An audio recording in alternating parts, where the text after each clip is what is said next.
देखते हैं post increment and pre increment क्या होता है। तो इंक्रीमेंट हमने पढ़ा था, इंक्रीमेंट डिक्रीमेंट ये हमने ऑपरेटर्स में पढ़ा था। इंक्रीमेंट हमारा होता है प्लस प्लस, डिक्रीमेंट हमारा होता है माइनस माइनस। तो दोनों करते क्या है, प्लस प्लस जो होता है वो वैल्यू को एक से बढ़ा देता है, डिक्रीमेंट माइनस माइनस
बढ़ा के 7 कर देगा। तो डिफरेंस कब आएगा, डिफरेंस आएगा यहाँ पर। पहले मैंने इंट ए लिया equal to 5, cout a plus plus. तो यहाँ से क्या सी आउट होगा, क्या आउटपुट आएगा जब मैं सी आउट ए प्लस प्लस करूँगा। ठीक है, मान लेते हैं यहाँ पर हमारा इंट इज इक्वल टू 5 है। इसके बाद अगर मैं सी आउट करता हूँ ए प्लस प्लस, तो इससे क्या होगा, पोस्ट इंक्रीमेंट है यानी बाद में बढ़ाना है। तो पोस्ट इंक्रीमेंट में क्या होता है, मैं लिख देता हूँ यहाँ पर। पोस्ट इंक्रीमेंट में क्या होगा, पहले इवैल्यूएशन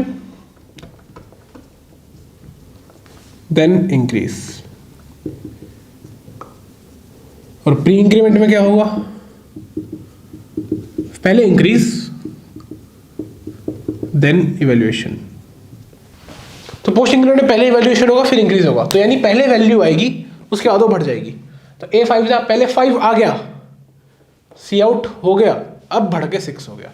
तो पहले सी आउट 5 हो जाएगा, फिर वो बढ़ के 6 हो जाएगा। ठीक है, अब मैं लिखता हूँ सी आउट, इसी के बाद प्लस प्लस ए। तो ए अब 6 हो चुका है, यहाँ से बढ़ के पहले 5 प्रिंट होता, बढ़ के 6 हो गया। अब ये प्री इंक्रीमेंट है, पहले इंक्रीज फिर इवैल्यूएशन। तो 6 से पहले ये बढ़ के 7 होगा, फिर वैल्यू आके 7 आगे प्रिंट हो जाएगी। तो इसका आउटपुट आएगा 7। तो फर्क आया, 5 जब डाला इसमें तो यहाँ 5 ही आया, लेकिन यहाँ जब 6 डाला तो बढ़ के 7 आया। क्यों, पोस्ट इंक्रीमेंट बढ़ाता बाद में, पहले वैल्यू यूज़ कर लेता है, और प्री इंक्रीमेंट बढ़ाता पहले है फिर वैल्यू यूज़ करता है। तो इसने बढ़ाया नहीं, पहले यूज़ करके 5 दे दिया और फिर बढ़ा के 6 कर दिया। इसने पहले 6 से बढ़ा के 7 कर दिया और फिर 7 उसने प्रिंट भी कर दिया। ठीक है, ये तो ईजी है, ये तो आप एक बार भी समझ गए होंगे। इसके बाद एक इसका टिपिकल केस आता है, रेयर भी है, जो सी out a plus plus A plus plus ए। ये आज तक एक ही बार आया है पूरे मतलब बोर्ड की हिस्ट्री में, दिल्ली के केस में स्पेशली एक ही बार आया है, 2010 में या 2000 आई थिंक 12 में आया था ये, उसके बाद नहीं आया। तो आ भी सकते नहीं भी, तो आपको ये सीखना तो पड़ेगा ही, और आपका बुक में भी है तो देख लो। अगला है सी आउट ए प्लस प्लस ए और प्लस प्लस ए। इस केस में क्या होगा, नॉर्मली देखा जाए ए अब 7 हो चुका है, यहाँ से बढ़ के 7 हो गया था। ठीक है, यहाँ मैं छोटा सा लिख लेता हूँ कि ये भी 7 चल रहा है, ए 7 चल रहा है। होना क्या चाहिए, पहले यहाँ आया ए प्लस प्लस, ए प्लस प्लस में क्या होगा, ये पोस्ट इंक्रीमेंट है, पहले वैल्यू आएगी फिर बढ़ेगा। पहले वैल्यू हो गई, अच्छा 7 वैल्यू थी, ठीक है, अभी 7 से बढ़ के 8 हो गया, 8। यहाँ तो नॉर्मली 8 ही आना है क्योंकि ये वैल्यू ही है 8। ठीक है, प्लस प्लस ए में क्या होना चाहिए, पहले बढ़ेगा फिर वैल्यू आएगी। तो पहले बढ़ के 9 हो गया और फिर इसकी वैल्यू आ गई। तो इसका आउटपुट ही होना चाहिए 7 8 9, जब ए की वैल्यू 7 थी, लेकिन ये गलत है। हम यही लिख के आते हैं और यही गलत हो जाता है। ठीक है, तो इसका सही आंसर क्या है, सही आंसर क्या है, इसकी अप्रोच थोड़ी डिफरेंट है। जब एक ही स्टेटमेंट के अंदर मल्टीपल इंक्रीमेंट डिक्रीमेंट आता है तो उसकी जो अप्रोच होती है वो चलती है राइट टू लेफ्ट। हम उसको लेफ्ट टू राइट नहीं पढ़ते, हम उसको राइट टू लेफ्ट पढ़ते हैं। अब देखते हैं क्यों राइट टू लेफ्ट पढ़ते हैं। हम इसको पहले राइट टू लेफ्ट पढ़ेंगे। ये हमारा 7 था। अब ए की वैल्यू 7 के लिए हमने क्या करा, राइट से आना चालू करा। ये हमारा गलत वाला है, मैं ठीक वाला इसके नीचे लिखूंगा। प्लस प्लस ए, ठीक है, 7 के लिए प्लस प्लस ए आएगा तो क्या आउटपुट आएगा, पहले बढ़ेगा फिर वैल्यू आएगी। 7 से बढ़ के 8 हुआ, वैल्यू हो गई 8, वैल्यू हो गई 8, ठीक है 8 आ गई। अब आगे राइट टू लेफ्ट चल रहे हैं, इस पे आए, ये तो नॉर्मली प्रिंट ही करेगा 8, ठीक है। राइट टू लेफ्ट चल रहे थे, इस पे आए, ए प्लस प्लस, ए की वैल्यू क्या थी 8, पहले प्रिंट फिर प्लस प्लस, क्योंकि पोस्ट है ना, पहले वैल्यूएशन फिर प्लस, तो 8 फिर ये 9 होगा, तो ये 8 हो गया और अब ए की वैल्यू 9 होगी। तो ये है हमारा करेक्ट आउटपुट 8 8 8, ठीक है। तो पेपर में ये मुश्किल ही आएगा, बट आ जाए तो ये वाला आंसर आपका ठीक है। तो इसमें मेन हमारी इंपॉर्टेंट बात क्या थी, जब भी एक ही लाइन के अंदर मल्टीपल आ जाए तो हमारी अप्रोच राइट टू लेफ्ट हो जाएगी, लेफ्ट टू राइट जाने की जगह, ठीक है। तो इसमें आगे कुछ दे रखा है हमें, ए इज गोल्स टू 10 है, if a plus plus is goals to 11 cout yes. तो हमें बताने का यस आएगा या नहीं आएगा। तो ए हमारा 10 था, ठीक है, 10 plus plus is goals to 11। तो ए प्लस प्लस है, पोस्ट इंक्रीमेंट है, तो पहले वैल्यू आ जाएगी फिर बढ़ेगा। तो पहले 10 आ गया, 10 से कंपेयर करा 11 को, बराबर तो नहीं थे, तो सी आउट यस नहीं आया, ठीक है। इवेल्यूएशन तो हो गया 10 आके, अब वो 11 भी हो चुका है, बढ़ गया, बाद में बढ़ गए, अब 11 हो गया, ठीक है। यहाँ आया if plus plus is goals to 12, 11 से पहले बढ़ेगा फिर वैल्यू आएगी, तो पहले ये बढ़ा, 11 से बढ़ के 12 हो गया, फिर 12 इज गोल्स टू 12 चेक हुआ, ठीक है, हो गया यस, ठीक है। तो ये हमारा प्री इंक्रीमेंट और पोस्ट इंक्रीमेंट ऐसे वर्क करता है। इसके बाद है A is goals to A plus plus, ये थोड़ा कंफ्यूजिंग सा स्टेटमेंट है, देखते हैं क्या है। ये सारा आपको समझ आ गया होगा। सबसे पहले इस स्टेटमेंट की वैल्यूएशन करके इसमें आएगी, तो इस स्टेटमेंट के लिए अभी मल्टीपल किए तो राइट टू लेफ्ट चलेंगे, ठीक है, राइट टू लेफ्ट चले, ए प्लस प्लस 12 आएगा फिर प्लस होगा, 12 आ गया और बढ़ के वो 13 हो गया, और वो 13 अब राइट टू लेफ्ट चल रहे थे, इसकी बारी खत्म, अब इस पर 13 हो चुका है, ये 13 आ गया, और ये दोनों प्लस होने, ये प्लस होके हमारा ए हो गया 25। सेकंड केस में देखते हैं, सेकंड केस में क्या होगा। सेकंड केस हमारा A is goals to A plus plus plus A. इस केस में कैसे चलेंगे, सेम चलेंगे, right to left. Multiple statement आ जाए तो हमेशा राइट टू लेफ्ट ही चलते हैं। अब ए हमारा 25 हो चुका है, तो पहले बढ़ेगा, राइट टू लेफ्ट चल रहे हैं, पहले बढ़ेगा फिर वैल्यू आएगी, तो 25 का बढ़ गया, पहले 26 हुआ फिर वैल्यू आई, 26 आ गया, और 26 हो गया, राइट टू लेफ्ट चल रहे हैं, तो 26 से आ गया, और देन प्लस, अभी दोनों प्लस हो जाएंगे और हमारा ए कितना हो जाएगा 52। तो इस टाइप के आ सकते हैं, इसके आने के थोड़े चांसेस हैं, और जो लास्ट वाला है इसके काफ़ी कम चांसेस हैं, लेकिन इससे आपको सारा क्लियर हो जाएगा क्योंकि ये थोड़ा ज़्यादा लेंथी है। तो इसके अंदर आपको 4 टर्म दे रखी हैं और चारों में इंक्रीमेंट डिक्रीमेंट का एक कॉम्बिनेशन दे रखा है आपको। तो एक सी है हमारा, ए कितना हो चुका था 52 हो चुका था, ठीक है। तो सी है हमारा A plus plus plus plus plus A. मैं एक गैप पे लिख रहा हूँ ताकि आपको क्लियर रहे कि कौन सा वो वाला प्लस है और कौन सा इंक्रीमेंट वाला प्लस है। प्लस प्लस प्लस ए अगेन प्लस ए, ठीक है। तो ये एक टर्म, 2 टर्म, 3 और 4 टर्म। अब क्या होगा, हमारी अप्रोच सेम रहेगी क्योंकि मल्टीपल का है, तो अप्रोच रहेगी हमारी left to right, sorry right to left. तो हम राइट टू लेफ्ट चले, लेफ्ट टू राइट लिखते टाइम रहती है, हम जब इवेल्युएट करते हैं राइट टू लेफ्ट रहेगी, राइट टू लेफ्ट जा रहे हैं। ए की वैल्यू कितनी है 52, ए देखा कितनी आएगी वैल्यू 52, क्योंकि यहाँ तो ऐसे डिज़ाइन है, इस पे प्लस प्लस ए, पहले बढ़ेगी फिर वैल्यू आएगी, तो 52 से बढ़ के 53 हो गई और फिर वैल्यू आ गई 53 आगे प्लस प्लस ए, 53 से बढ़ के 54 होगी फिर वैल्यू आएगी 54, ठीक है। ए प्लस प्लस पहले वैल्यू आएगी फिर बढ़ेगा, तो 54 वैल्यू आ गई और अब वो बढ़ के 55 हो गया। तो अगर मैं देखूँ ए की वैल्यू अब कितनी हो चुकी है, अगर मैं सी आउट ए करूँ, मैं सी आउट ए करा रहा हूँ एक बार और एक बार मैं सी आउट सी करा रहा हूँ कि ए की वैल्यू अब कितनी हो चुकी है और सी की वैल्यू अब कितनी हो चुकी है। अब अगर हम ए की वैल्यू देखेंगे, ए कितना हो चुका है 54 से बढ़ के 55 हो चुका है, ए की वैल्यू आ गई हमारी 55। या फिर अगर हम आउटपुट देखें तो सिर्फ जस्ट 55। सी आउट सी की वैल्यू कितनी है, ये सारे प्लस हो जाएंगे हमारे, तो सी की वैल्यू आ गई हमारी 113, ठीक है। तो इतना टफ मुश्किल ही चांसेस हैं, लेकिन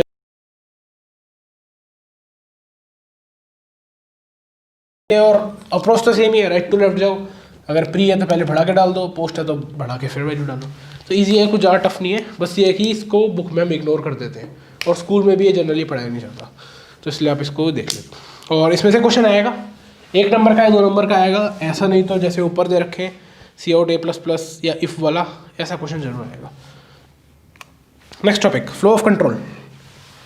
तो हमारा इंक्रीमेंट डिक्रीमेंट खत्म हो चुका है। फ्लो ऑफ कंट्रोल क्या है? फ्लो ऑफ कंट्रोल आपका बहुत इंपॉर्टेंट है। किस लिए इंपॉर्टेंट है? पेपर में डायरेक्ट नहीं आता कभी। फ्लो ऑफ कंट्रोल है क्या, ये आपका प्रोग्रामिंग के लिए इंपॉर्टेंट है।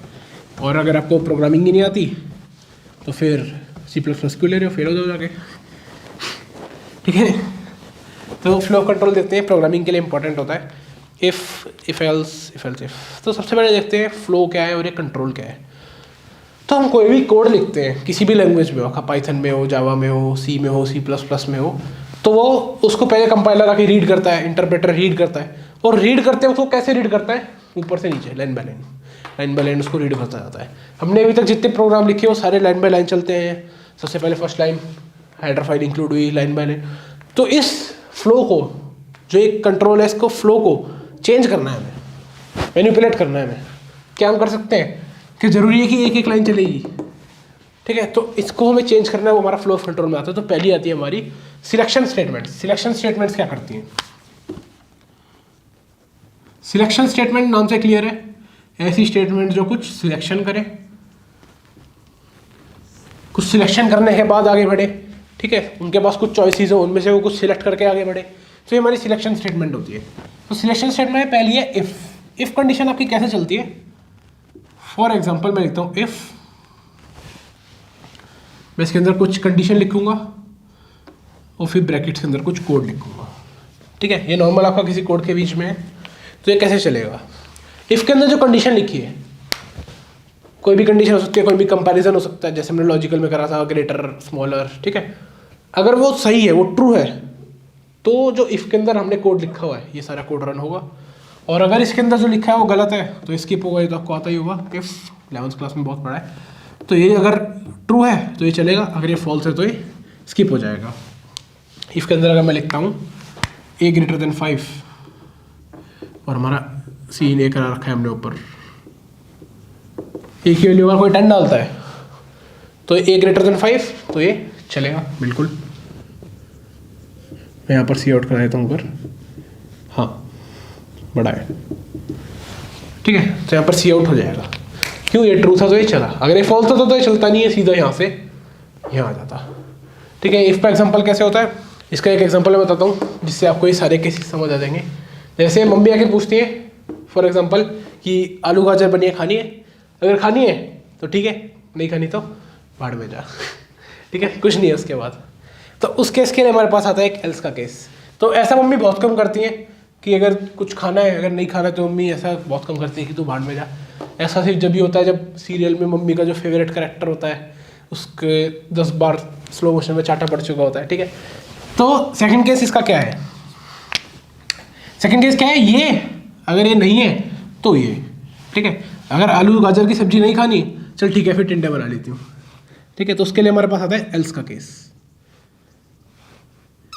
एल्स के अंदर क्या है? अगर इफ नहीं चला तो एल्स चलेगा, अगर इफ चल गया तो एल्स नहीं चलेगा, ठीक है। A>5, A10 डाला, ये चल गया, ठीक है, एल्स नहीं चलेगा। अगर A हमने डाला 4 नहीं है तो ये ना चल के एल्स वाला पार्ट चलेगा। तो एल्स में भी कुछ लिख देता हूँ मैं, जैसे मैं लिख दिया सी आउट नहीं, ठीक है। ये हमारा फ्लो ऑफ कंट्रोल चेंज हो गया। नॉर्मली देखा जाता तो लाइन बाय लाइन चलता, अब क्या हो रहा है, वो यहाँ पर आके चेक कर रहा है, चेक करने के बाद उसको सिलेक्शन कर रहा है कि उसको यहाँ चलना है कि यहाँ चलना है, इसलिए सिलेक्शन स्टेटमेंट। अगर ट्रू है तो यहाँ चलेगा, फॉल्स है तो यहाँ पर चलेगा। नेक्स्ट हमारा आता है इफ़ हो गया, हमारा इफ एल्स हो गया। फिर हमारा इफ एल्स। उससे पहले हम देख लेते हैं कि इफ मल्टीपल इफ कैसे चलते हैं। फॉर एग्जाम्पल मैं यहाँ पर काफ़ी सारे इफ लगा देता हूँ। मैंने एक ए लिया,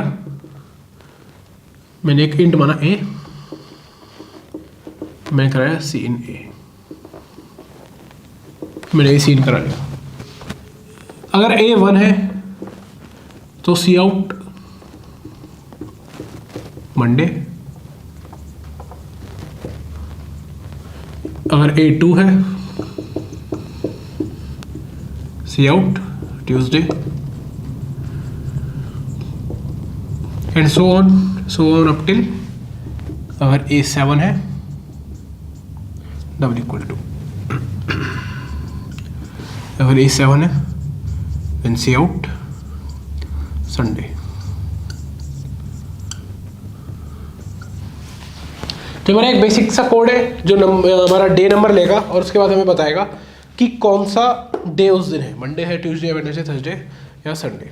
ठीक है, तो इस कोड में अब देखते हैं कैसे चलेगा। मान लो किसी ने ए की वैल्यू डाली 2, ए आ गया 2, तो उसने चेक करा if a is equal to 1, क्या ए 1 के इक्वल है, क्या 2 1 के इक्वल है, नहीं है तो ये नहीं चला। तो वो क्या करेगा, स्किप करके ब्रैकेट के बाद आ गया। फिर एक और इफ आया, अब उसने इसमें चेक करा क्या ए 2 के बराबर है, हाँ है, ये चल गया, ठीक है चल गया।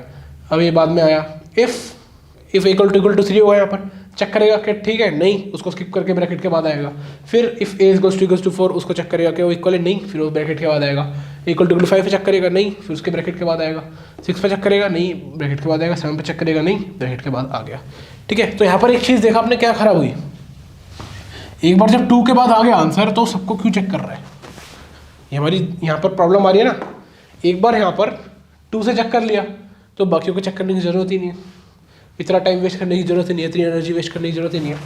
इसका एग्जांपल हम ले सकते हैं, जैसे मम्मी ने आपसे आगे पूछा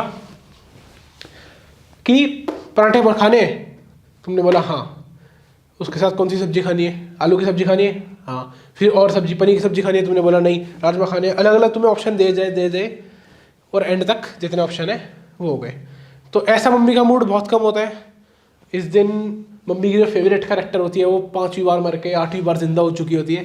ठीक है, इंडियन सीरियल्स टिपिकल। तो उस केस में यहाँ पर एनर्जी वेस्ट हो रही है। ऐसी अगर एक बार सब्जी पता चल गई तो बाकी पूछनी क्यों है। ठीक है, एक फाइनल हो गया, एक डे फाइनल हो गया तो बाकी डे चेक ही क्यों करने हैं। अगर मेरे को पता है मंडे हो गया तो ऑब्वियसली इनमें से कोई नहीं होगा, तो मंडे हो गया तो मंडे ठीक है, बाकी क्यों चल रहे हैं। तो उसको रोकने के लिए हमारे पास आता है एल्स इफ। एल्स इफ क्या करता है, इफ एल्स इफ एल्स। और एक मैं एल्स का कंडीशन यहाँ बना देता हूँ।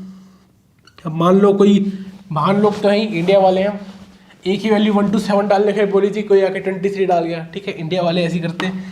तो अगर 1 to 7 के अलावा 1 2 3 4 5 6 7 के अलावा कुछ आ जाए एल्स, तो हम सी आउट कर देते हैं कि भाई 1 to 7 डाल।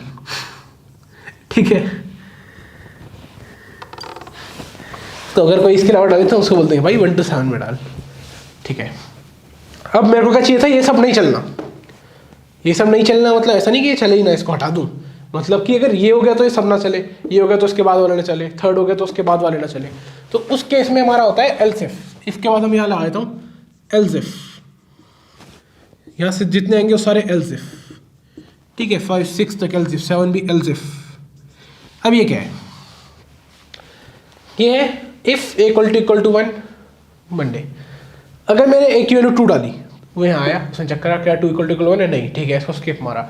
एल्स इफ पे आया, क्या इक्वल टू 2 है, हाँ है, ट्रू हो गया। अब इसके बाद वो इस पे आएगा ही नहीं क्योंकि एल्स इफ है, उसके बाद सीधा एल्स के बाद भी निकल जाएगा यहाँ। तो अब ये पूरी बॉडी एक ही है, यहाँ से लेकर यहाँ तक। जहाँ एक करेक्ट हुआ वो सीधा एल्स के बाद, अगर कोई भी करेक्ट नहीं हुआ तो एल्स चल के फिर बाहर। ठीक है, तो यहाँ पर हमारा वो वाला टाइम बच गया। अब ये बाकी 3 4 5 6 7 से चेक ही नहीं कर रहा। तो ये आइडियल केस है जब मम्मी का मूड नॉर्मल होता है। मम्मी एक सब्जी पूछती है, चल ठीक है, दूसरी पूछती है, खा लिया, ठीक है, ये खाएगा, हाँ, तो बाकी फिर पूछा ही नहीं, नॉर्मली बन गया। लेकिन है मम्मी की भी एक लिमिट होती है। अब तुम नखरे दिखाए जा रहे हो, नहीं ये भी नहीं खाऊंगा, ये भी नहीं खाऊंगा, ये भी नहीं खाऊंगा, ये भी नहीं खाऊंगा, ये भी नहीं खाऊंगा, तो एंड में जाके मम्मी बना देंगी बैंगन का भरता, वो तुम्हें खानी पड़ेगा एल्स। ठीक है, तो हमारा इफ एल्स हो गया। फिर आता है हमारा नेस्टेड इफ। नेस्टेड इफ क्या होता है, इफ के अंदर इफ, नेस्टेड इफ के अंदर एक और इफ है या उसके अंदर एक और लगा दो। ठीक है, तो फॉर एग्जांपल एक इफ, उसके अंदर कुछ कंडीशन ट्रू होगी तो ये चलेगा, उसके अंदर एक और इफ लगा रखा है हमने। अब मान लो इस इफ का भी कोई एल्स इफ भी लगा रखा है हमने, इस इफ का, और फिर इन दोनों का एक एल्स पार्ट भी है और इसका ब्रैकेट नहीं है। ठीक है, तो ये क्या है, इफ के अंदर इफ है। तो ये क्या केस है, ये वो वाला केस है जैसे मेहमान आए, मम्मी ने पूछा कि आप चाय पियोगे, उन्होंने बोला हाँ, ट्रू, तो चाय में चीनी डालनी है, शक्कर डालना है और कुछ भी नहीं डालना, तो खाली छोड़नी है। ठीक है, उन्होंने बोला मान लो चीनी डालनी है। अब इसके अंदर हम और केसेस बना सकते हैं। कि कितनी डालनी है, बहुत ज़्यादा, मीडियम या लो, 3 केसेस में बन गए। शक्कर में 3 केसेस बन गए, हाई मीडियम लो। कुछ नहीं में फिर बोल दिया अच्छा चीनी नहीं तो साथ में कोई मिठाई चाहिए। तो ऐसे इफ़ के अंदर भी बनते जा रहे हैं, मल्टीपल केसेस बनते जा रहे हैं, तो ये हमारा नेस्टेड इफ हो जाता है। तो नेस्टेड इफ का एग्जांपल जैसे मैं देता हूँ नंबर से।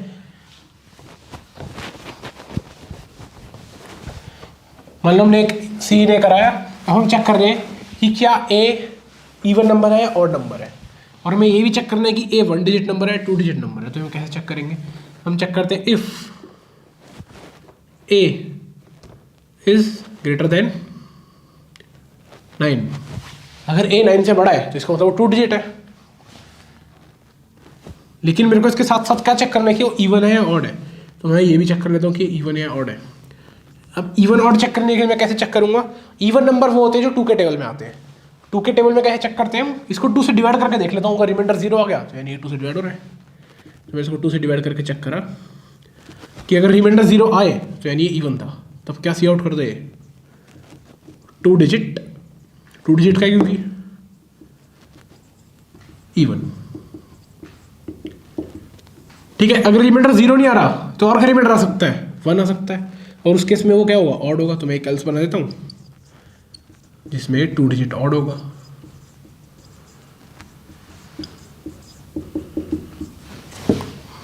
अब मैं एक 2 डिजिट के साथ 1 डिजिट का केस बना देता हूँ, if a is smaller than 9। लेकिन इसका मैं एक केस और बना देता हूँ कि 0 से बड़ा है, कहीं नेगेटिव ना हो जाए, and A is greater then -1। या फिर आप लिख सकते हो, ये भी लिख सकते हो और ये भी लिख सकते हो, a is greater than equal to 0, दोनों एक ही बात है। If a% 2 is 0, cout 1 digit even.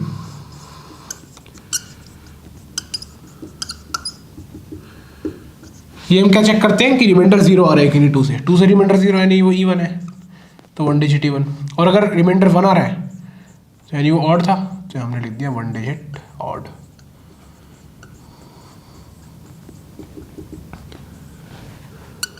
तो यहाँ पे ऐसे हमने कंडीशन के अंदर कंडीशन चेक कर ली, इफ के अंदर और इफ के अंदर और इफ। अब ये इफ है, हमें एक चीज़ और कर सकता हूँ, अगर वो 2 डिजिट है तो ऑब्वियसली 1 डिजिट नहीं होगा, तो यानी अगर ये चल जाए तो ये ना चले, तो उसके लिए मैं क्या करूँगा, इसको मैं एलसीएफ बना दूंगा। ठीक है, तो मैं एक एल्स केस भी बना सकता हूँ। वो एल्स केस क्या होगा, अगर किसी बंदे ने नेगेटिव डाल दिया, एल्स अगर इसे नेगेटिव डाला है तो भाई मैं यहाँ लिखता हूँ उसको, एल्स यहाँ से यहाँ है कंटिन्यूशन में, सी आउट दफा हो जा। ठीक है, जो उसे डे मानते तो 7 से जा डाल देता है, उससे हम नंबर मांग रहे हो नेगेटिव डाल रहा है तो उसको भगा दो यहाँ से। तो ये नेस्टेड इफ हो गया। नेक्स्ट है हमारा कंडीशनल स्टेटमेंट। कंडीशनल स्टेटमेंट हमने वहाँ पर छोड़ा था जब हम ऑपरेटर्स पढ़ रहे थे, जब कंडीशन ऑपरेटर आया था, जब हमने इसको छोड़ दिया था, तो मैंने इसी टाइम के लिए छोड़ा था। देखते हैं कंडीशनल स्टेटमेंट। तो कंडीशनल स्टेटमेंट जहाँ हमने वो छोड़ा था इसको कंटिन्यू कर रहे हैं यहाँ पर हम। कंडीशनल स्टेटमेंट जैसा नाम से पता चल रहा है कंडीशन पे ही चलेगा, जैसे हमारा इफ एक कंडीशन पे चलता है, लेकिन ये एक ऑपरेटर है, एक स्पेशल ऑपरेटर है कंडीशनल ऑपरेटर, जो कैसा दिखता है हमारा, वहाँ पर अगर आपने ध्यान दिया होगा तो क्वेश्चन मार्क एंड कॉलन, ये हमारा कंडीशनल ऑपरेटर का सिंबल होता है। अभी वर्क कैसे करता है, जैसे मेरे को चेक करना था इवन ऑड का, तो मैं यहाँ चेक कर सकता हूँ। मैंने एक कैरेक्टर माना EO इवन ऑड, ठीक है। अगर नंबर इवन होगा तो मैं इसको E कर दूंगा, अगर ये ऑड होगा तो मैं इसको O कर दूंगा। वो देखते हैं कैसे है। तो पहला तरीका क्या है, मैं इफ चेक करता हूँ, जैसे हमारा नंबर भी हम यहाँ पे इंट ए को मैं सीन भी करा लेता हूँ, तो मैं चेक कर लेता हूँ ए इवन है। ए इवन कैसे चेक करेंगे, %2 = 0। अगर A%2 = 0 यानी वो इवन था, देन EO = E, इवन कर दिया मैंने इसको, ठीक है। एल्स अगर 0 नहीं था तो EO = O, और उसके बाद मैं EO को सी आउट कर सकता हूँ। तो हमारा यहाँ पर कंडीशन वाला पार्ट देखा जाए तो कितना बड़ा है, इफ यहाँ से इतना, ठीक है। और यहाँ पर हमें एक छोटी सी चीज़ चेक करनी चाहिए, इवन है ऑड। अब हम इसी चीज़ को कंडीशन ऑपरेटर से करके देखते हैं क्या फ़र्क आता है। तो सबसे पहले कंडीशन चेक होगी, कंडीशन यानी कंडीशन ऑपरेटर। ईओ किसके बराबर होना चाहिए? ईओ या तो इवन होगा या ऑड होगा, डिपेंडिंग ऑन कि ये कंडीशन ट्रू है या फॉल्स। तो ये कंडीशन सबसे पहले हम लिखेंगे कंडीशन क्या है, ठीक है। अब अगर एक कंडीशन ट्रू होगी तो ये, अगर फॉल्स होगी तो ये, तो कंडीशन ऑपरेटर मैं लगा दूंगा इसके बीच में। कैसे लगेगा कंडीशन ऑपरेटर? यहाँ क्वेश्चन मार्क, यहाँ कॉलन। अब ये इतना गैप नहीं आएगा तो ऐसे इसको आप साथ साथ में लिख दो, और ये पार्ट आपका इन्वर्टेड, सिंगल इन्वर्टेड कॉमास में, क्योंकि आपका कैरेक्टर कांस्टेंट है। तो ये आपका हो गया कंडीशनल ऑपरेटर, ये क्वेश्चन मार्क और ये कॉलन। इसमें होगा क्या? पहले कंडीशन, फिर ट्रू का केस, फिर फॉल्स का केस। पहले कंडीशन, फिर ट्रू का केस, फिर फॉल्स का केस। कंडीशन चेक हुई। अब मान लो हम किसी ने ए डाल दिया ऊपर से 5, ये हमारा पार्ट सेम है इतना, ये यहीं पे आएगा। अब देखो कंडीशन वाला पार्ट, ईओ इसमें अगर ट्रू, अगर ये चीज़ ट्रू होगी तो ईओ ई हो जाएगा, अगर ये चीज़ फॉल्स होगी तो ईओ हो जाएगा। और यहाँ पर हमने ये सेम चीज़ इफ एल्स में लिखी थी, 4 लाइन की थी, ठीक है। तो कंडीशन ऑपरेटर बड़ी चीज़ों को छोटा ज़रूर कर देता है, लेकिन ये काफ़ी कॉम्प्लेक्स चीज़ें नहीं कर पाएगा। जैसे हमने इफ एल्स का नेस्टेड इफ बनाया था, नेस्टेड इफ इसमें बन तो जाएगा, नेस्टेड कंडीशन इसमें बन जाएगी, लेकिन वो काफ़ी कन्फ्यूजिंग हो जाएगी। जैसे हमें यहाँ भी एक कंडीशन रखनी पड़ेगी, इसमें भी कंडीशन रखनी पड़ेगी, तो बहुत कन्फ्यूजिंग हो जाएगा, एम्बिगिटी बढ़ जाएगी। अगर मेरे को वैसा कंडीशन चाहिए बहुत सारे इफ़, तो इसमें सिर्फ हम 2 ही केस ले पाते हैं, ट्रू और फॉल्स का। इसमें हम मल्टीपल कंडीशन नहीं ले पाते, तो ये कंडीशन ऑपरेटर का एक ड्रॉबैक है। लेकिन अगर बहुत सिंपल केसेज हैं, जैसे ऑड इवन हो गया, पॉजिटिव नेगेटिव हो गया, उस केस में कंडीशन ऑपरेटर एक लाइन में हमारा काम कर देता है। तो ये कंडीशन ऑपरेटर का क्वेश्चन अब किस टाइप से आता है? इसका क्वेश्चन आएगा आपका आउटपुट फाइंडिंग का। For example int A,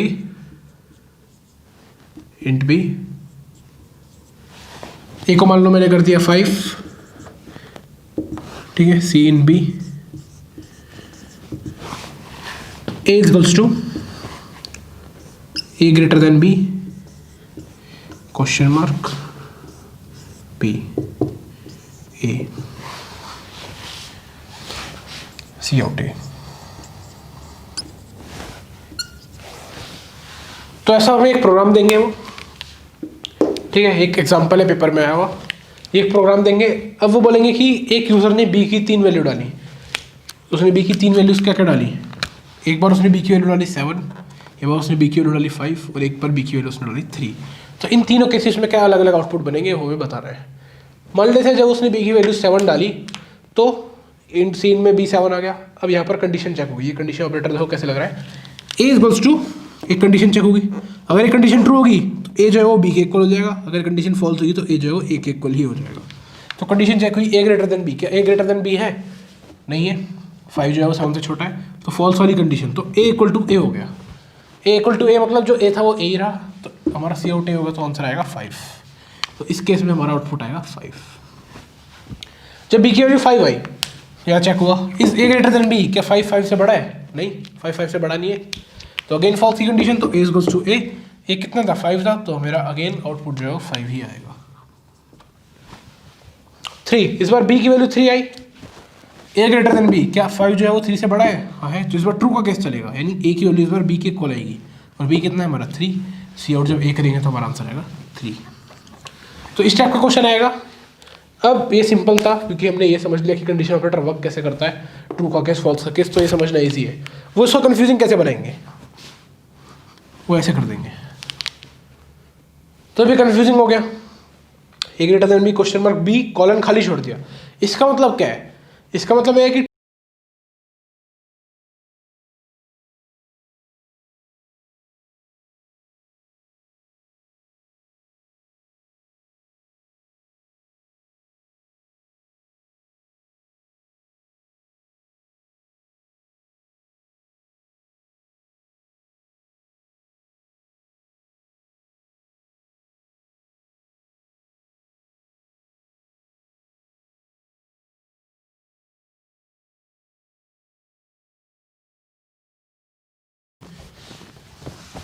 next आप देखेंगे, नेक्स्ट हमें रखा है स्विच।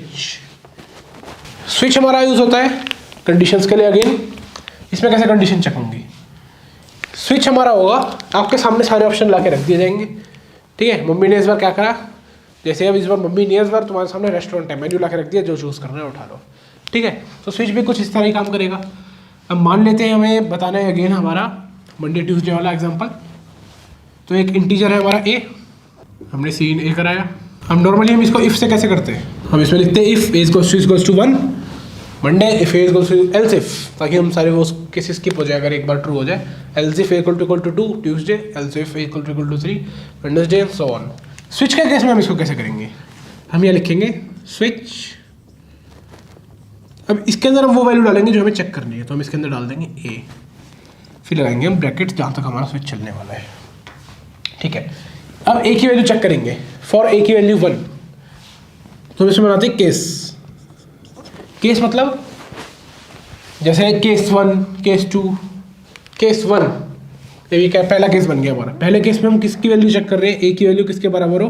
अगर ए की वैल्यू 1 के बराबर हो तो हमारा आंसर क्या है, सी आउट मंडे। अब मैं एक सेकंड केस बनाता हूँ, सेकंड केस बना दिया केस, ये सेकंड केस बन गया। सेकंड केस में मैं क्या चेक करूँगा, अगर ए की वैल्यू क्या हो 2, तो मैंने लिखा 2। यहाँ पर हम वो वैल्यू डालेंगे जो हमें चेक करनी है कि इसकी वैल्यू ये हो तो सी आउट। मैं नेक्स्ट केस बनाऊंगा, वैल्यू चेक करूंगा 3 के लिए वेडनेसडे, नेक्स्ट केस 4 के लिए थर्सडे, नेक्स्ट केस 5 के लिए वेडनेसडे, नेक्स्ट केस 6 के लिए एंड सो ऑन। केस 7 के लिए संडे। ठीक है, तो ये सारा हो गया। एक डिफ़ॉल्ट केस होता है इसके अंदर। डिफ़ॉल्ट केस क्या होता है, जैसे उसमें एल्स था हमारा कि इन सब के अलावा कुछ डाल दे, जैसे हमारे पाखंडी बैठे हैं बड़े बड़े जो 7 के बाद भी कुछ डाल देते हैं, तो हमने 7 तक केस बना दिया। इसके बाद हमारा चलता है डिफ़ॉल्ट। डिफ़ॉल्ट में क्या होता है, डिफ़ॉल्ट में वो आता है अगर ये सब नहीं है तो ये चलेगा। तो इस केस में हमें क्या कराना था कि भाई 1 to 7 डाल। ठीक है, तो ये हमारा डिफ़ॉल्ट का केस हो गया। अब इसमें एक कमी क्या है, कमी तो नहीं है, मतलब इसमें एक एडिशन रह गया है। इसमें क्या होगा, ए की वैल्यू आएगी, चेक करेगा क्या 1 है तो मंडे, 2 है तो ट्यूसडे, 3 है तो Thursday, sorry Wednesday and so on. अगर हमारा ए मान लो किसी ने 1 डाला, ए इक्वल्स टू 1 चेक हुआ, मंडे आ गया, फिर उसको 2 से चेक करेगा, फिर 3 से चेक करेगा, 4 से चेक करेगा। ये वही दिक्कत हो रही है जो इसमें हो रही थी, फालतू में अपनी एनर्जी वेस्ट कर रहा है वो बार बार चेक करने के लिए। तो इसमें भी हमें कुछ ऐसा करना है कि एक बार चेक होके और उसके बाद वो सबको स्किप करके आगे बढ़े। तो उस केस में हम यूज़ करेंगे जंप स्टेटमेंट। जंप स्टेटमेंट भी आपकी आगे आएगी कैसे होती है। उस केस में हम क्या करेंगे, जैसे ही कोई ठीक होगा हम प्रोग्राम को यहाँ से आगे जंप करा देंगे ये सब छोड़ के। ठीक है, तो जंप स्टेटमेंट देखेंगे कैसे काम करता है। तो ये हमारा हो गया स्विच। स्विच हमारा सिंपल होता है केसेस। अब जो हमें वैल्यू चेक करनी होती है, ए की वैल्यू हमें यहाँ चेक करनी है। जैसे अगर मैं एक ऑड इवन वाला प्रोग्राम बनाना चाहूँ स्विच केस से, तो वो देखते हैं कैसे बनेगा। मान लेते हैं हमारा इंट ए ही आ रहा है और हमें चेक करना है कि ए इवन है या ऑड। इसको हम स्विच से चेक करना चाहते हैं। ए आया, ए को हमने सीन कराया। अब हम रिमाइंडर चेक करेंगे a%2, हम इसकी वैल्यू चेक करेंगे। ठीक है, a%2 की वैल्यू चेक करेंगे ब्रैकेट। अगर a%2 की वैल्यू 0 है तो ये हमारा इवन हो गया, यानी जब इसकी वैल्यू क्या है 0 तब सी आउट इवन। और जब इसकी वैल्यू 1 है यानी ऑड का केस है, यानी इसकी वैल्यू 1 है, रिमाइंडर 1 आ रहा है, तो इसमें ऑड करा देंगे हम। तो ये हमारा एक प्रोग्राम हो गया ऑड इवन का हमारा स्विच से। तो ऐसा नहीं है स्विच के अंदर हम सिर्फ नंबर डाल सकते हैं, स्विच के अंदर हम कैरेक्टर्स भी डाल सकते हैं। जैसे कि मैंने इसको कैरेक्टर मान लिया, एक कैरेक्टर ए, सीन ए कराया, स्विच ए। अब मैं चेक करना चाहता हूँ ए हमारा वॉवल है ही कॉन्सोनेंट, तो केस ए, अगर ए हो तो सी आउट वॉवल, केस आई हो तो सी आउट वॉवल। और इसको मेरे को सिंगल इन्वर्टेड कॉमास में रखना पड़ेगा क्योंकि ये कैरेक्टर है। केस ई, केस ओ, केस यू, उन सब के लिए सी आउट हमारा वॉवल। और डिफ़ॉल्ट में हम डाल देंगे सी आउट कॉन्सोनेंट। ठीक है, इसकी एक ट्रिक भी होती है, case a cout vowel, case i cout vowel, case e cout vowel. इन सबको ऐसे लिखने की जगह में इसको ऐसे भी लिख सकते हैं, case a, case E, case i, case o, ये कॉलन है, सेमीकॉलन नहीं है, केस यू। तो इन सब का आउटपुट हम एक ही बारे में लिख देंगे। ठीक है, सी आउट। अब सारे वॉवल है तो सबके केसेस के लिए वॉवल। अब हमें क्या करना पड़ता है, एक एक के लिए वॉवल करते हैं, तो हमने पांचों को एक ही में कंबाइन केस कर दिया ऐसे और सी आउट वॉवल कर दिया। और अगर कुछ भी ना हो इन सब में से, एल्स केस हमारा डिफ़ॉल्ट केस, तो उसमें क्या हो, सी आउट कॉन्सोनेंट। ये हमारा जैसे इफ़ का एल्स होता है, यहाँ पर हमारे स्विच केस में डिफ़ॉल्ट चलता है। तो हमने पढ़ लिया स्विच केस पढ़ लिया, इफ एल्स कंडीशनल। तो इसमें सबसे ज़्यादा हम जो यूज़ करेंगे वो इफ एल्स यूज़ करेंगे, और कुछ जगहों पे हम स्विच केस यूज़ करेंगे, कंडीशनल लगभग ना के बराबर। ठीक है, तो सिलेक्शन स्टेटमेंट्स हमारा हो चुका है। अब हम कुछ करते हैं इसके ऊपर प्रोग्राम्स, कुछ बेसिक प्रोग्राम करेंगे सिलेक्शन स्टेटमेंट से रिलेटेड। तो हम चेक करते हैं, to check whether a number is even और नॉट। तो ये तो हमने कर ही लिया है यार, नंबर इवन नहीं है और है तो कैसे चेक करते हैं, 2 से उसका रिमाइंडर कर लेंगे, अगर 0 आ रहा होगा तो इवन है, अगर नहीं आ रहा होगा तो ऑड होगा। इफ से भी कर लिया था हमने, कंडीशनल से भी कर लिया और स्विच से भी कर लिया, तो तीनों से आप इसको अपने आप कर लोगे। सेकंड क्वेश्चन आपका basic 4 function calculator using if, switch और कंडीशनल, तीनों से हमें करना है। 4 फंक्शन कैलकुलेटर हमारा क्या होगा, जिसमें प्लस माइनस मल्टीप्लाई डिवाइड के हमारे फंक्शंस हो। तो इसको हम करते हैं, तो मैं टेक्स्ट एडिटर खोल लेता हूँ, फिर हम प्रोग्रामिंग स्टार्ट करते हैं। तो मैंने खोल लिया टेक्स्ट एडिटर। सो सबसे पहले हमें अपनी मेन हेडर फाइल चाहिए, iostream.h। ट्रबो के केस में मैं क्लियर स्क्रीन और ch भी करना पड़ता है, तो उसके लिए हमें conio.h भी चाहिए, तो इंक्लूड conio.h। ठीक है, void main हमारा मेन फंक्शन। अब इसके बाद 4 फंक्शन कैलकुलेटर बनाना है हमें, प्लस माइनस मल्टीप्लाई डिवाइड। तो उसके लिए मैं एक सिंबल लूँगा, करेक्टर हमारा सिंबल। ठीक है, सिंबल में क्या होगा, सिंबल के अंदर हम अपना प्लस माइनस मल्टीप्लाई डिवाइड ये चेक करेंगे इनमें से कौन सा है। ठीक है, फिर हम 2 नंबर ले लेते हैं, नंबर 1 और नंबर 2। तो हमारे 2 नंबर हो गए। ठीक है, अब नंबर 1 और नंबर 2 के ऊपर हम जो भी सिंबल आएगा उसके हिसाब से ऑपरेशन लगाएंगे। तो सबसे पहले मैं नंबर्स ले लेता हूँ, तो मैं प्रोग्राम को बोलता हूँ cout, please enter the numbers. अब वो नंबर्स डालेंगे, सीन नंबर 1 नंबर 2, 2 नंबर आ गए मेरे पास। अब हम उनको बोलेंगे please select one of the operator. ठीक है, ऑपरेटर्स हम लिख देते कौन कौन से, प्लस माइनस मल्टीप्लाई और हमारा डिवाइड। ठीक है, अब वो इनमें से कोई एक सिलेक्ट करेंगे, तो CN हमारा सिंबल आ गया, जो भी उन्होंने सिंबल डाला। अब उस सिंबल के हिसाब से हम आगे कंटिन्यू करते हैं। कैसे, एक इफ लगाते हैं, if symbol is two plus, यानी उसने प्लस डाला है हमारे यूज़र ने, तब क्या हो, सी आउट नंबर 1 प्लस नंबर 2, और दोनों का सम सी आउट हो जाएगा। इसका एल्स इफ अगर ये ना हो, अगर नॉर्मली इफ लगा देंगे तो भी चल जाएगा, लेकिन फिर वो रिपीटिशन बचाने के लिए, ताकि बार बार चेक ना करें, एल्स इफ लगाते हैं। अगर ये ना हो तो सिंबल, अगर मान लेते हैं माइनस है, ये नहीं है, ये सिंगल इन्वर्टेड कॉमा में, क्योंकि करेक्टर की बात चल रही है, तब क्या सी आउट हो जाए, नंबर 1 माइनस नंबर 2। अब हम इसमें एक केस और बना सकते हैं कि अगर नंबर 2 बड़ा है, नंबर 1 बड़ा है, तो उसको भी इग्नोर करके चल रहे हैं। एल्स इफ अगर सिंबल डाले हैं multiply, then see out number 1 multiply number 2। ठीक है, और लास्ट केस एल्स इफ अगर हमने, हमारा जो सिंबल आया है वो आया है डिवाइड का सिंबल, इसको टू डिवाइड। इस केस में क्या करना है, हमें डिवाइड करके हमें आंसर दिखा देना है, नंबर 1 डिवाइड बाई नंबर 2। ठीक है, तो ये हमारे 4 फंक्शन हो गए। एक चौथा केस अनाडियो के लिए, जो पता है आपको, कुछ भी डाल देंगे। तो इसमें हमें क्या करना है, सी out please enter a valid operator. Okay, और इसके आगे एक बढ़िया सी स्माइल दे देनी है। ऑलराइट, तो हमारा प्रोग्राम हो गया, और हमारा टर्बो है तो उसके अंदर हमें गेट ch भी करना पड़ेगा। मैं इसको सेव कर देता हूँ और अब मैं टर्बो स्टार्ट करता हूँ, फिर हम देखते हैं कि हमारा प्रोग्राम कैसे चलता है।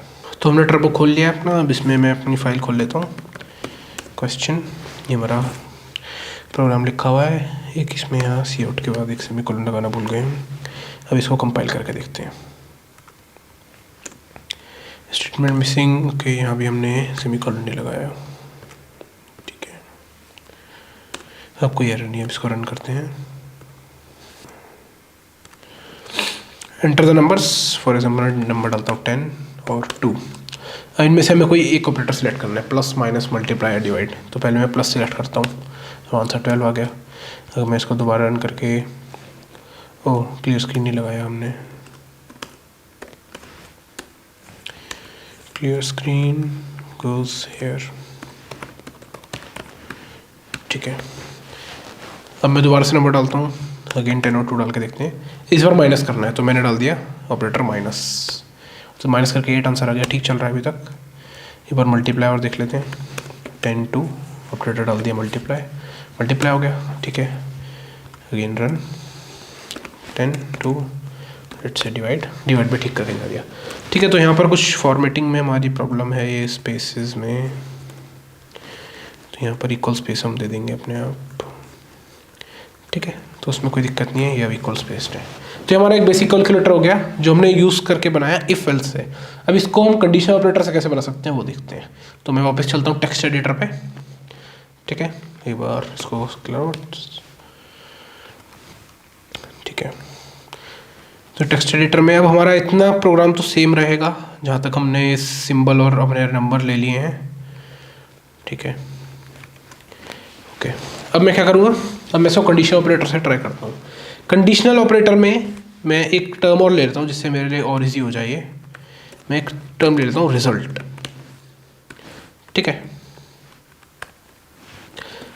रिजल्ट इक्वल्स टू, अगर सिंबल इक्वल टू है प्लस, तो रिजल्ट क्या हो, रिजल्ट हो जाए हमारा नंबर 1 प्लस नंबर 2, और वरना कुछ ना हो। ठीक है, रिजल्ट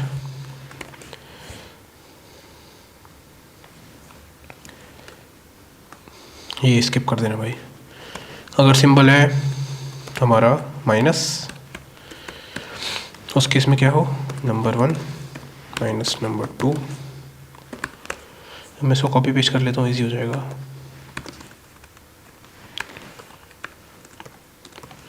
अगर हमारा सिंबल है सपोज मल्टीप्लाई, यहाँ मल्टीप्लाई हो जाए, मेरा सिंबल है डिवाइड, यहाँ डिवाइड हो जाए, और लास्ट में हम अपने रिजल्ट को सी आउट करा देंगे। और यहाँ पे हम एक सेंटेंस भी लिख देते हैं ताकि क्लियर हो जाए।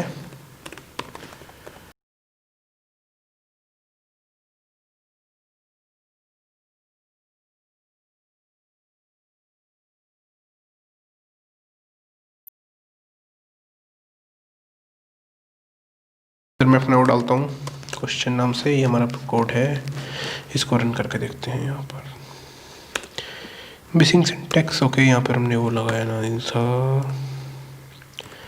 Make expression syntax. ओके, अब यहाँ पर टर्बो के अंदर एक प्रॉब्लम है, हम इसको ऐसे खाली नहीं छोड़ सकते, यहाँ पर हमें कुछ लिखना पड़ेगा। तो मैं यहाँ पर क्या लिखता हूँ कि अगर प्लस ना हो तो क्या हो, तो रिजल्ट जो है वो खुद ही के इक्वल रहे, रिजल्ट के इक्वल ही रहे। वरना क्या होगा, अगर मान लो प्लस है, ठीक है, अब इसके अंदर हम छोड़ तो सकते नहीं है, इसके अंदर एल्स इफ वाला केस नहीं है।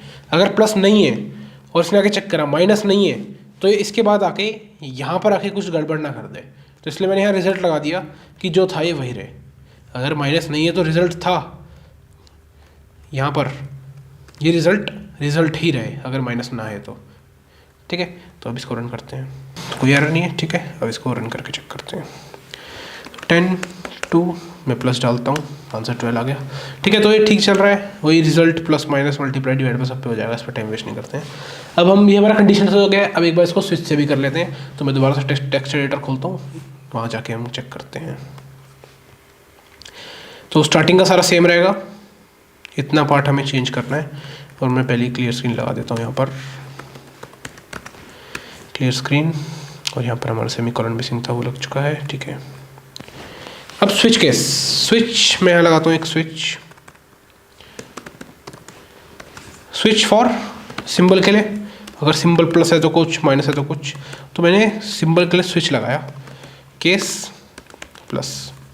अगर प्लस है, सॉरी, अगर प्लस है तो क्या हो, सी आउट नंबर 1 प्लस नंबर 2। वैसे हमने रिजल्ट ले रखा है तो हम यहाँ पे सीधा रिजल्ट ही कर देते हैं, result is equals to number 1 plus number 2, और इसको मैं कॉपी कर लेता हूँ। ठीक है, प्लस होगा तो हो गया, अगर माइनस होगा तो उस केस में यहाँ माइनस कर देता हूँ। ठीक है, अगर मल्टीप्लाई होगा उस केस में मल्टीप्लाई कर देता हूँ। और अगर डिवाइड होगा उस केस में यहाँ पर डिवाइड। और एक हमारा डिफ़ॉल्ट केस, इसमें लिख देते हैं कि भाई अब तू सुधर जा, तूने बहुत टेढ़े मेढ़े इनपुट दे लिए। ठीक है, तो हमारा हो गया। और लास्ट में हमें सी आउट रिजल्ट करा देना है, सी आउट आंसर रिजल्ट। ठीक है, तो ये हमारा प्रोग्राम हो गया। अब इसको सेव कर लेता हूँ मैं, फिर टर्बो में चला के देखते हैं क्या होता है। तो हमारा आ गया प्रोग्राम। अब देखते हैं इसको रन करके। मोस्ट प्रोबेबली ये गलत आंसर देगा, फिर मैं बताता हूँ क्यों। रन करा, नंबर डाले 10 2 प्लस डाला, देखो क्या आ रहा है भाई, सुधर जा आंसर 5। क्या हो रहा है? तो मैंने बताया था स्विच के अंदर, केस के अंदर एक चीज़ लगानी पड़ती है एक्स्ट्रा, वो हम जंप स्टेटमेंट में पढ़ेंगे। तो होती है हमारी ब्रेक। मैं भी लगा देता हूँ। ये ब्रेक क्यों लगाया और ये करता क्या है वो आप जंप स्टेटमेंट में पढ़ लोगे। बस आपको हर केस के आगे एक ब्रेक लगाना पड़ेगा। ठीक है,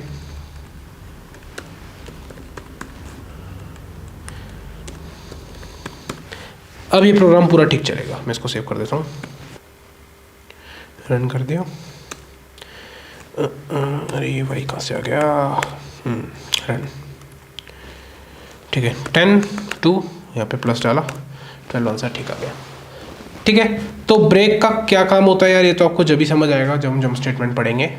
बाकी अभी के लिए आपको याद रखना है कि जब भी आप स्विच केस लगाओगे तो हर केस के एंड में आपको ब्रेक लगाना पड़ेगा, वरना वैसी दिक्कत आएगी कि मल्टीपल केसेस के आंसर आपके सामने आ जाएंगे। तो ये हमारा प्रोग्राम हो गया, basic 4 function calculator, plus minus multiply divide का।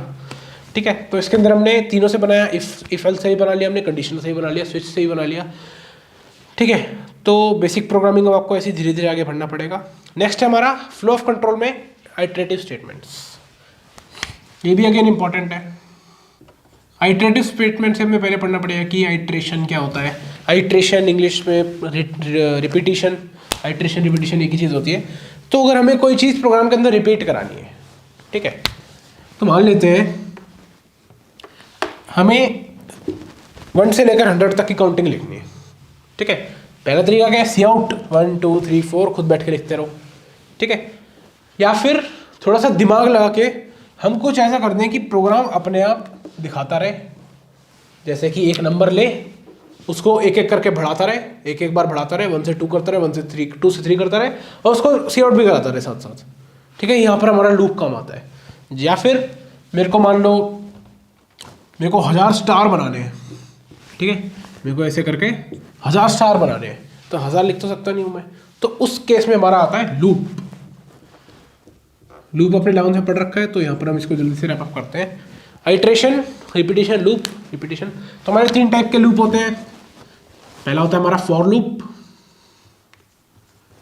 दूसरा होता है हमारा व्हाइल लूप, और तीसरा होता है हमारा डू व्हाइल लूप।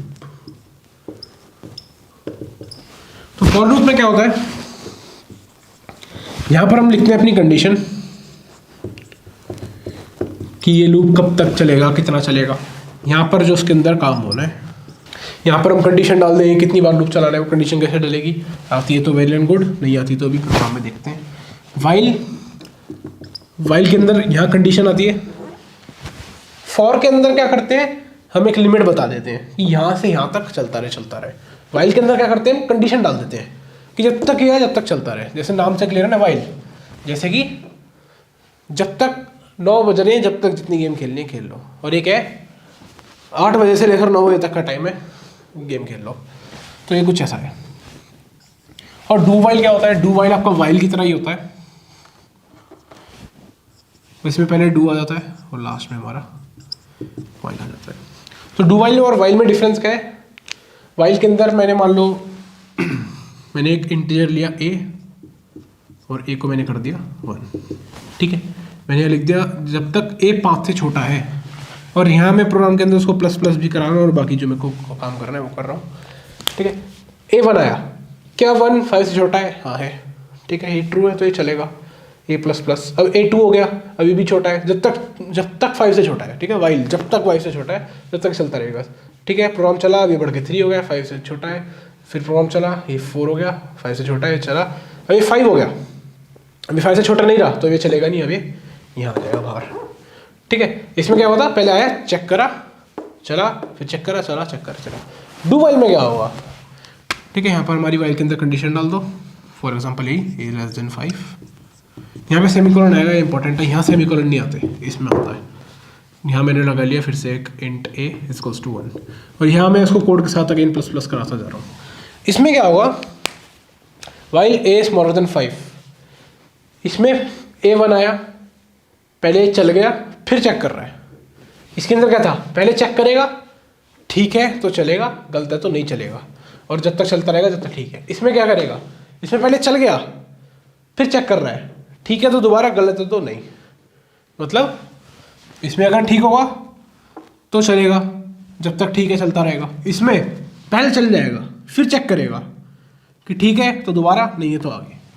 यानी अगर गलत केस भी है ना दोनों में, तो ये गलत में एक भी बार नहीं चलेगा। अगर मान लो मैंने ए कर दिया 6 तो ये नहीं चला सीधा यहाँ, अगर मैंने इसमें A6 कर दिया तो एक बार तो चल जाएगा, पहले 6 के लिए भी चल जाएगा, फिर ये वाला चेक करेगा, अच्छा गलत था, फिर आगे बढ़ेगा। तो ये डू और वाइल का अंतर होता है। और फॉर हमारा यहाँ पर कंडीशन डलती है रेंज वाली, वो भी हम प्रोग्राम करेंगे जब देखते हैं क्या होता है। तो क्वेश्चन आपका आता है वाइल और डू वाइल के डिफरेंस पे आ सकता है, ऐसे तो ये बेसिक क्वेश्चन है, लेकिन फिर भी आपको कर लेना है। और फॉर लूप का क्वेश्चन नहीं आएगा, फॉर लूप आपका प्रोग्रामिंग में आएगा। तो प्रोग्रामिंग हम देखते हैं फॉर लूप की कैसे होती है। तो प्रोग्राम टाइम है, पहला प्रोग्राम दे रखा है to print first 10 multiple of a user enter number. User एक नंबर डालेगा, उसके पहले 10 मल्टीपल हमें निकालने हैं। तो मैं टेक्स्ट एडिटर खोलता हूँ, इसको हम स्टार्ट करते हैं। तो हमने टेक्स्ट एडिटर खोल लिया एंड इंक्लूड, सबसे पहले है स्ट्रीम हमारे सी आउट के लिए, stream.h, conio.h हमारी गेट सी एच और क्लियर स्क्रीन के लिए, हमारा मेन फंक्शन, स्क्रीन क्लियर करा दी। ठीक है, अब हमें करना क्या है, हमें पहले 10 मल्टीपल निकालने हैं एक नंबर के। तो एक इंटीजर ले लेते हैं नम, हमें इसके पहले 10 मल्टीपल निकालने हैं। तो मैं नम ले लेता हूँ यूज़र से, जैसे मैं इसको पहले बोल देता हूँ cout please enter the number,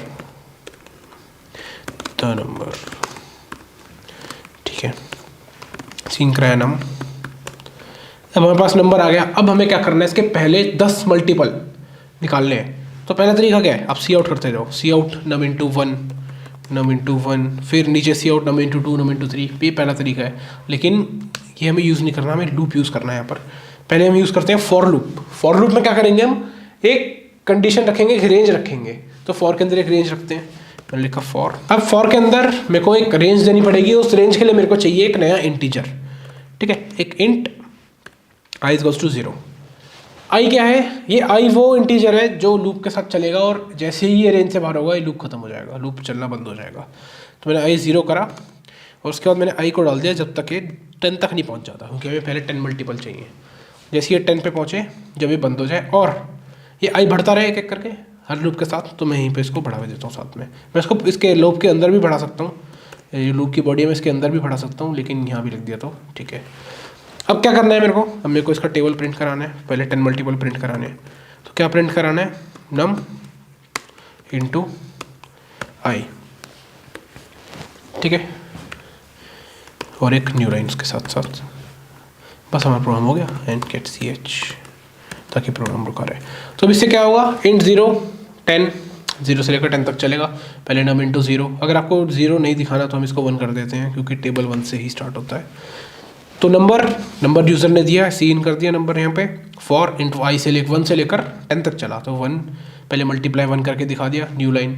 फिर आई एक बढ़ गया, ये जो हमने लास्ट में लिखा है, इससे एक आई बढ़ जाएगा, आई 2 हो गया। अब नम इंटू 2 दिखा दिया, फिर ऊपर आया, क्योंकि अभी आई 10 तक पहुँचा ही नहीं है, जब तक 10 तक नहीं पहुँच जाएगा रिपीट करता रहेगा। 2 से बढ़ के 3 हो गया, अगेन नम इंटू 3, फिर ऊपर आया, क्योंकि अभी भी 10 तक नहीं पहुँचा, फिर ये 4 हो जाएगा, नम इंटू 4, 5, नम इंटू 5, 9 नम। अब जब ये 9 तक पहुँचेगा तो नम इंटू 9, अभी बढ़ के 10 हो गया, तो अभी 10 तक पहुंच गए, और यहाँ पर कंडीशन में इक्वल टू भी है, तो ये 10 के लिए भी चलेगा, क्योंकि यहाँ पर ये इक्वल टू है। ठीक है, 10 हो गया, नम इंटू 10, अभी बढ़ के 11 हुआ, लेकिन अभी 10 से छोटा नहीं रहा, ये कंडीशन अब फॉल्स हो गई, तो अभी बाहर आ जाएगा और गेट सी एस, तो 11 तक नहीं पहुँचेगा। तो मैं इसको सेव करता हूँ, और फिर देखते हैं हम टर्बो के अंदर क्या आता है। सेव, तो मैंने खोल लिया प्रोग्राम, अब इसको रन करके देखते हैं क्या होता है। Please enter the number. For example मैं 8 नंबर डालता हूँ और ये हमारा 8 का टेबल आ गया एज एक्सपेक्टेड। ठीक है, बहुत ईजी है, लूप बेसिक लूप्स हैं। एक बार अब इस प्रोग्राम को हम 20 तक कर देते हैं तो क्या चेंज आता है, तो इस बार 20 तक टेबल आना चाहिए, फॉर एग्जांपल 5 का, तो ये हमारा 20 तक टेबल आ गया। सिंपल है यार, बेसिक्स हैं तो लूप के। नेक्स्ट प्रोग्राम देखते हैं क्या है। नेक्स्ट प्रोग्राम कहता है to find summation of a user enter number using for while do while. एक नंबर यूजर एंटर नंबर है, हमें उसका समेशन निकालना है। समेशन आपने पढ़ा था ना, सिग्मा, जो हमने स्टैटिस्टिक्स में पढ़ा था, सिग्मा समेशन, तो हमें वो निकालना है एक नंबर का। तो समेशन निकालने के लिए मेरे को क्या करना पड़ेगा, मेरे को उस नंबर का सम निकालना पड़ेगा 0 से लेकर उस नंबर तक, 0 + 1 + 2 + 3 उस नंबर तक। मान लो n नंबर है तो n नंबर तक उसका सम निकालना पड़ेगा। सम या फिर बोल लो समेशन या फिर बोल लो सिग्मा। ठीक है, अगर मेरे को किसी n नंबर का निकालना है तो मेरे को क्या करना पड़ेगा, इस n नंबर का सम करना पड़ेगा 0 से, ठीक है, n तक इसका सम करना पड़ेगा। तो ये लूप से हो जाएगा। मैं क्या करूँगा, एक नया नंबर ले लूँगा, ठीक है, उस नंबर के अंदर पहले 0 प्लस करूँगा। मान लो ये i था, फिर i को बढ़ा के फिर o प्लस करूँगा, फिर i को एक और बढ़ा के फिर o प्लस करूँगा, और i को कहाँ तक बढ़ाऊँगा, n तक, और उसको एक नए नंबर के अंदर जोड़ता जाऊँगा। ठीक है, और जब ये सारे एक नंबर के अंदर जुड़ जाएंगे तो वो नंबर हमारा समेशन निकल के आ जाएगा।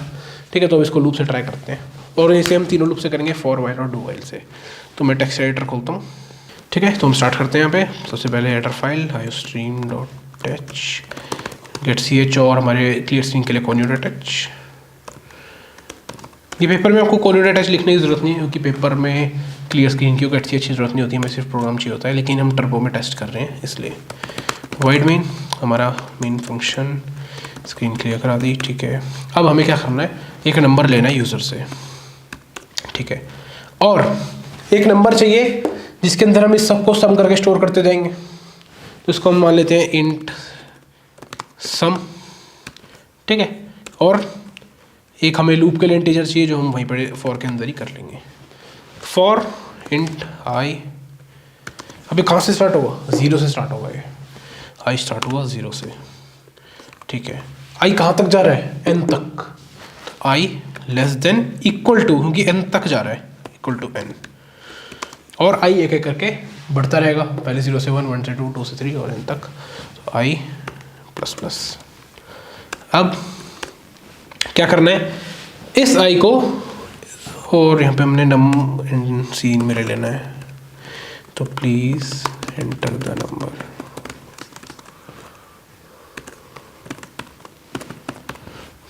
तो इसको नम कर देते हैं। ठीक है, अब क्या करना है, हमें इस आई को सम के अंदर जोड़ते जाना है। ठीक है, तो मैं इसको कैसे करूँगा, सम के अंदर आई को जोड़ते जाना है। तो यानी सम = जो सम पहले था, सम = सम में जो पहले था ऑलरेडी, और उसके अंदर आई और जुड़ता जाए, +i। तो क्लियर है, सम के अंदर सम तो है ही और आई जुड़ता जाए। जैसे कि सम मान लो यहाँ तक आते आते हमारा 3 हो गया, अब 3 के अंदर 3 और जुड़ जाए, तो सम = 3 + 3 6 हो जाए। अब सम 6 हो गया, तो सम = 6 + नेक्स्ट 4, यानी सम और जो सम था और फिर उसके अंदर नया ऐड हो जाए। ठीक है, तो ये हमें बेसिक को चलाना है।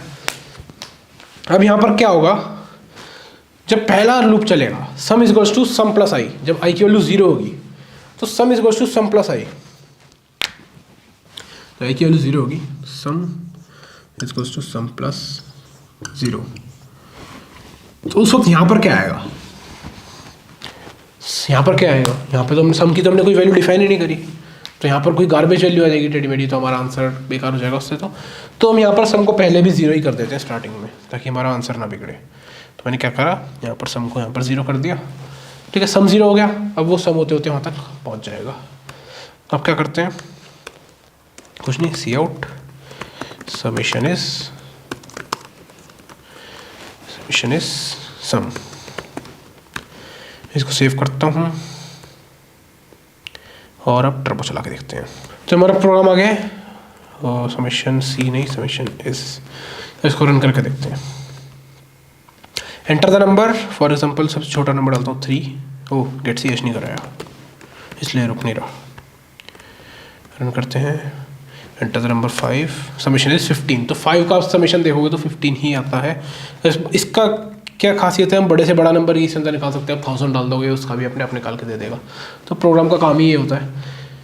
अब इसी प्रोग्राम को हम फॉर की जगह वाइल से करके देखते हैं। तो टेक्स्ट एडिटर में खोलता हूँ, इसमें अब इतना पार्ट चेंज हो जाएगा और ये सम इज हो जाएगा। ठीक है, मैं इसको वाइल से करता हूँ। वाइल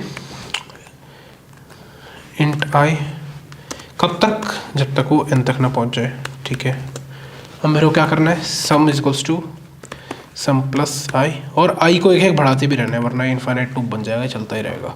आई आया 0 और वो 0 ये है, वो 0 n से छोटा ही है, वो चलता जा रहा है। ठीक है, तो इसके लिए मेरे को आई को एक एक बढ़ाना पड़ेगा। फॉर में वो हम वहीं बढ़ा देते थे, इसमें हमें खुद से यहाँ पे अलग से बढ़ाना पड़ता है। तो इसको सेव कर देते हैं और जैसा होगा ऑब्वियसली चली जाना है। और अगर मैं इसको डू वाइल में करना चाहूँ तो यहाँ पर इस पार्ट को मैं यहाँ से हटा के यहाँ डू कर दूँगा और वाइल वाला पार्ट यहाँ आ जाएगा और यहाँ पर एक सेमीकोलन, ये इंपॉर्टेंट है सेमीकोलन। ठीक है, और यहाँ पर मेरे को इंट को पहले ही डिक्लेयर करना पड़ेगा वरना ये कहेगा कि इंट डिक्लेयर बाद में हुआ है, यूज़ पहले हो रहा है। तो मैं यहाँ पे इंट आई पहले ही 0 कर देता हूँ। तो 0 से स्टार्ट होगा, सम ऐड हुआ, एक बढ़ेगा और जब तक कि i smaller than equal to n है चलता रहेगा। तो ये हमारा प्रोग्राम हो गया, सिंपल था। ठीक है, नेक्स्ट प्रोग्राम हमारा क्या है, to print the following pattern. तो ये रहा हमारा pattern, star, double star, 3 star, 4 star. इसको हमें प्रिंट कराना है। तो ये सिंपल है, ये अपन 11th में करते थे, अभी आएगा नहीं वैसे, लेकिन फिर भी एक बार इसको जल्दी से कर लेते हैं हम। एक इंटीजर लेते थे, इसको कहाँ तक चलाते हैं, 4 स्टार तक जा रहा है तो 4 तक चलाते हैं। ठीक है, आई प्लस प्लस। अब क्या करना है, स्टार प्रिंट कराना है। कितनी बार, जितना ये लूप है। ठीक है, स्टार प्रिंट कराना है।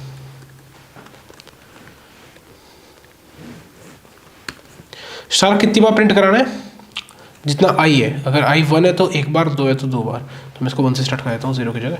1 है तो एक बार प्रिंट कराना है, आई 2 हो जाएगा तो 2 बार प्रिंट कराना है। तो उसके लिए मेरे को एक और लूप चाहिए होगा, तो मैंने एक और लूप बना दिया जो 0 से स्टार्ट होगा और कहाँ तक जाएगा, आई तक। आई 1 है तो 1 तक, आई 2 है तो 2 तक,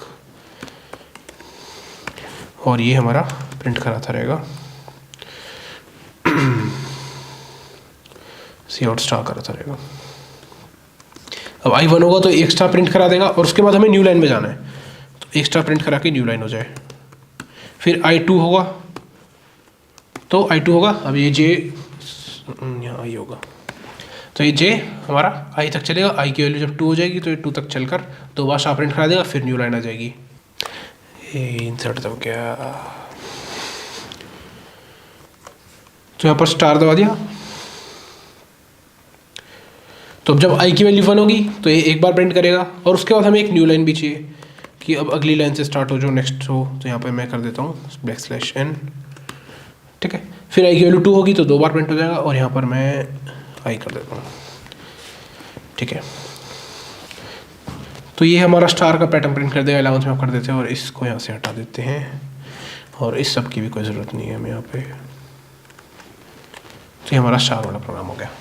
तो सिंपल है यार, ये तो बेसिक प्रोग्राम चल रहे हैं आपके, आपका सारा 11th का रिवीजन ही चल रहा है। नेक्स्ट आता है आपका flow of control, jump statements. पहला हमने देख लिया सिलेक्शन स्टेटमेंट, जो हमारा कुछ सिलेक्शन करने के बाद आगे बढ़ता था। फिर हमने देखा आइटरेटिव स्टेटमेंट, जो कुछ कंडीशन के बाद उसको जो कंट्रोल आ रहा था उसको वहीं लूप कर दिया था।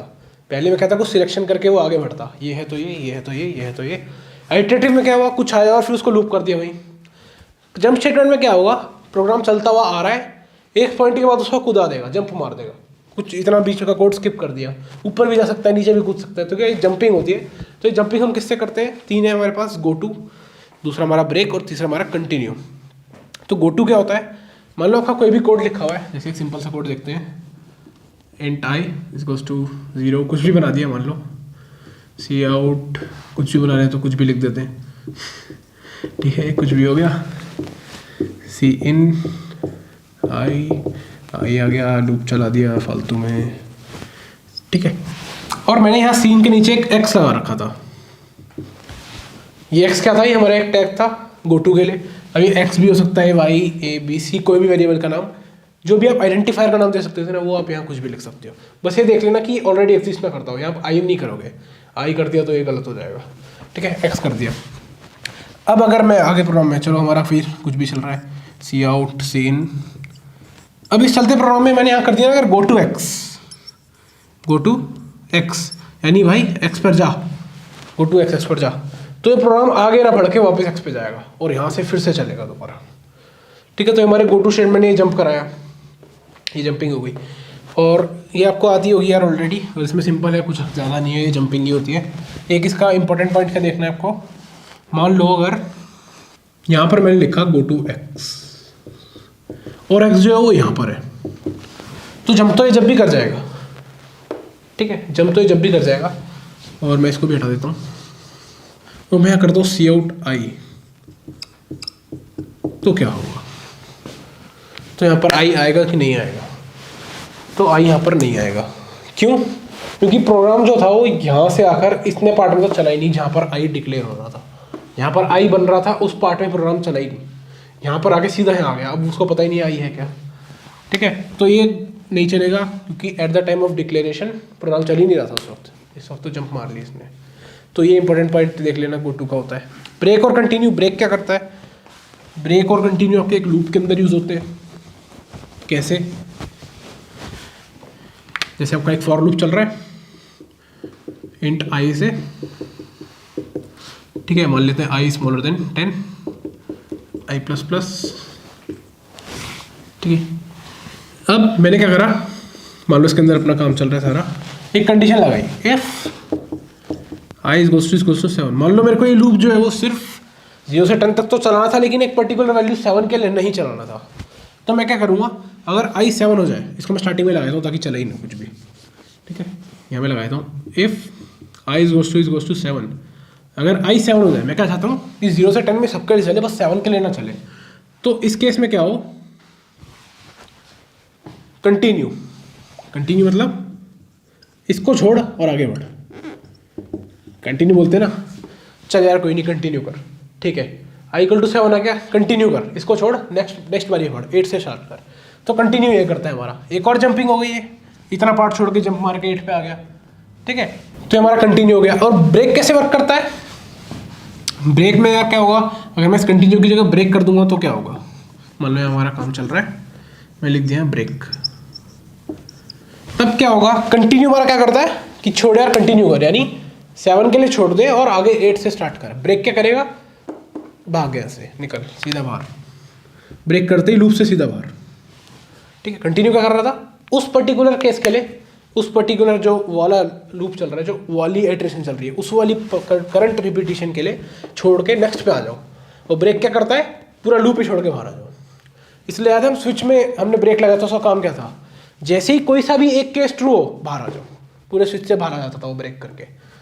जो भी केस ट्रू हुआ, पहला नहीं हुआ ठीक है, दूसरा ट्रू हुआ ब्रेक बाहर, पहला ट्रू हुआ ब्रेक बाहर, बाकी के सारे छोड़ दें। अगर ब्रेक नहीं करते तो फिर वो सारे चेक करने लग जाता था। तो ये हमारा ब्रेक हो गया और ये कंटिन्यू हो गया। ये दोबारा हमारी जंप स्टेटमेंट है। कंटिन्यू ने जंप कैसे कराया, उस केस के लिए छोड़ के अगले केस पे आ गया। ब्रेक ने कैसे जंप कराया, आगे का सारा छोड़ के सीधा बाहर आ गया। तो हमारे ब्रेक और कंटिन्यू और गो टू हमने देख लिया जंप स्टेटमेंट। तो हमारा फ्लो ऑफ कंट्रोल कंप्लीट हो चुका है। 3 ही पढ़ने थे हमें फ्लो ऑफ कंट्रोल में।